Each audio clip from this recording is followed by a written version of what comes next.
Nakadisplay na sa iladong baligyaanan ug parol sa Chongco Avenue sa Davao City ang managlahing parol kapin bulan una ang Pasko. Ani ang report ni Kent Abrigana. Bibo na sab kining dalang tiyongko sa Davao City nga iladong baligyaanan og parol sa Dakbayan. Gani, bulan pa lang sa Oktubre, nagsugod na og display sa ilang mga baligyang parol ang mga manindahay. Ang gamay nga parol, mapalit sa 35 pesos ang retail price. Apan kung wholesale, mapalit na lang kani sa 30 pesos matag usa. Ang medium-sized parol, mapalit sa 100 pesos ang retail price. 80 pesos na lang kini kung wholesale. Samtang ang large parol, mapalit sa 250 pesos ang retail price. Apan kung wholesale, 200 pesos na lang kini.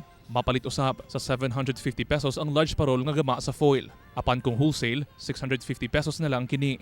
Sumala sa mga manindahay, magpabilin ang ilang presyo bisan sa bulan sa Disyembre. Kini bisan na sabi nga sa karon, hinay ang palit sa mga parol itandi sa milabayng mga tuig. Dili pa jud kayo siya karon kay nga kusog para sa una.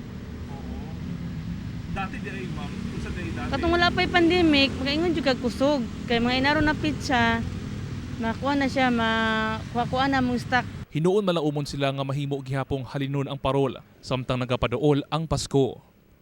Kauban si Mel Colmenares sa kamera. Ako, si Kent Abrigana, para sa One Mindanao.